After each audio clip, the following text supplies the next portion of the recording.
I went to greet that stranger, sitting calmly at the far end of the pub. You must speak now. It's your last chance.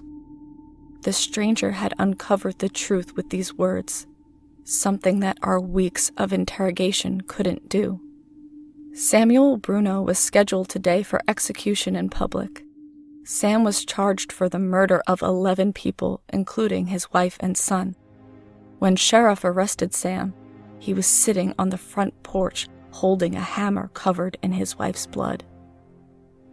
They found remains of children in his backyard. Throughout the trial, not even once Sam tried to defend himself. When the execution began, he just knelt down as if he was praying. It was then the stranger appeared, urging Sam to speak. To everyone's surprise, Sam burst into tears and confessed killing his wife. It was the only day to stop them, he said. Our sheriff was a psychopath, and his sister, Sam's wife, helped him by luring children into town. Everyone was dumbfounded. Mayor ordered to detain sheriff, and his house was searched. Sheriff's outhouse had a basement that held corpses of kids reported missing from neighboring towns. The stranger's intervention put the real criminal behind bars, and Sam's punishment was reversed to imprisonment. The foreigner looked at me, his green eyes filled with compassion. Thank you for your help. We tried all the techniques on Sam, but he didn't budge.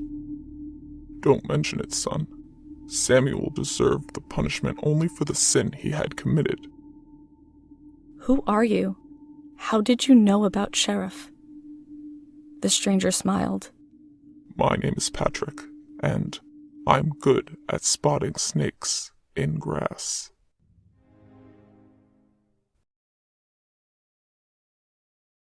This all happened a bit of a long time ago, so please bear with me as this is a completely true story that I verified with my family over the holiday. Granted, it's something we'd all like to forget, but here it is, all the same. I'm 19 now and in college, but I originally grew up in a small town in New England.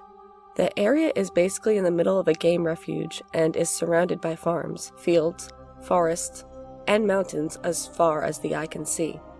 It's beautiful in the fall, but can be annoyingly creepy at night.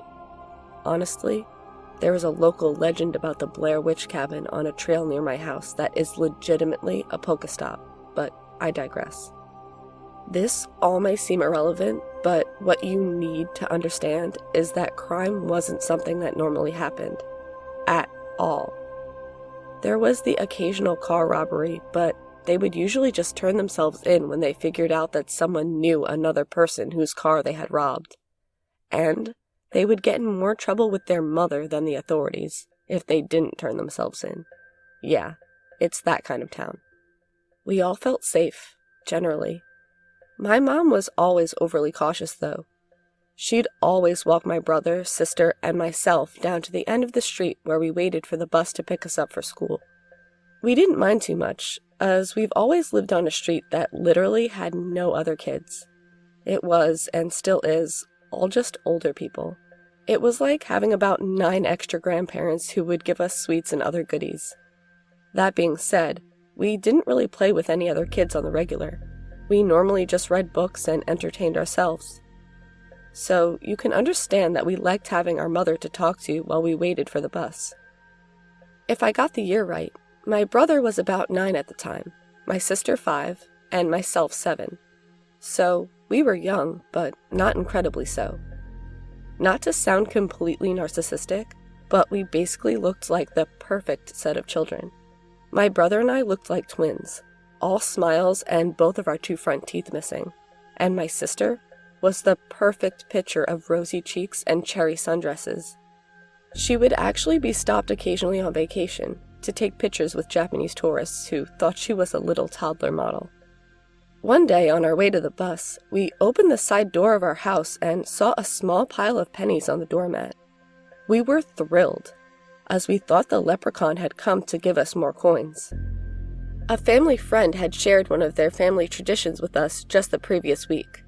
If you leave a potato on your doorstep on the eve of St. Patrick's Day, then a leprechaun will leave you a stack of coins in exchange for his favorite meal. The whole idea of getting money, even a measly 27 cents, was exciting for us, and we were all happy to take the coins. Our mom didn't see a problem with it and assumed that our dad had left them there before he left for work early that morning. No one really suspected anything at the time. Naturally, though, we all know that's total bullshit, especially since this is a subreddit. For the next couple of weeks, the piles kept showing up on our doorstep and slowly began to trail down the driveway, stopping at the end for a few days, before trailing down the street to where our bus usually stops every morning. At this point, my parents began to freak out, and rightly so. After discovering that my dad hadn't left the pile of coins, they began to ask the sweet elderly neighbors whether or not they had left us the coins. Every single one said no. We stopped taking the coins after that. The pile of coins at the end of the street grew and grew in size over the next few weeks. This had been going on for a month or so at this point. The coins were always there, and they were clearly meant for us, but no one was in sight. You're probably wondering why my parents didn't call the police at this point. Well, they didn't want to cause them any trouble. My mother's words, not my own. One day, however, they did end up having to call. We were all standing at the end of the road beside the ominous pile of coins when a gray sedan pulled up from behind the tree line and parked across the road from our street. We would have thought this was normal, as many people park there to take hikes, but the car didn't have any plates.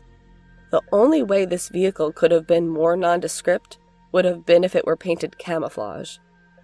The clincher for us was the red scarf we saw tied to the car's side mirror. It was the same one we had tied to our mailbox to let the bus driver know if we were all sick and wouldn't be coming to school that day.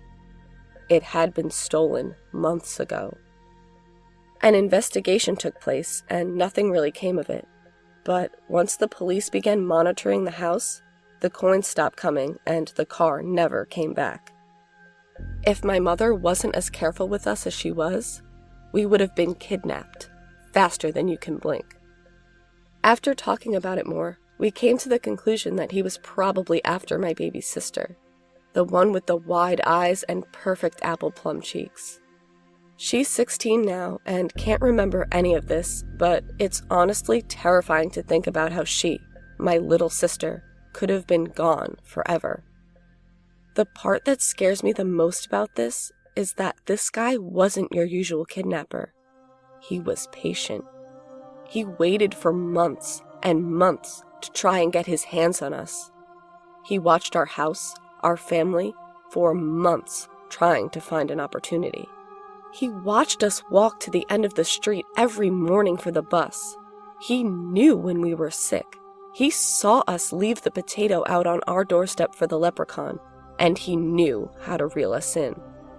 The asshole knew everything, and will never know how. Soon after, our dad thought it would be safer having us trained in self-defense, and although it may sound like I'm making this up, my siblings and I now all have training in Shaolin Kempo, 2 of us sporting 2nd-degree black belts. Basically, my tiny sister could throw a grown man over her shoulder at the age of 11, if you can believe it. I don't really want to know where this douchebag is, but don't let any kids fall for the coin trick like we almost did. So, creepy leprechaun impersonator, if you're out there, let's not meet again. For your own sake.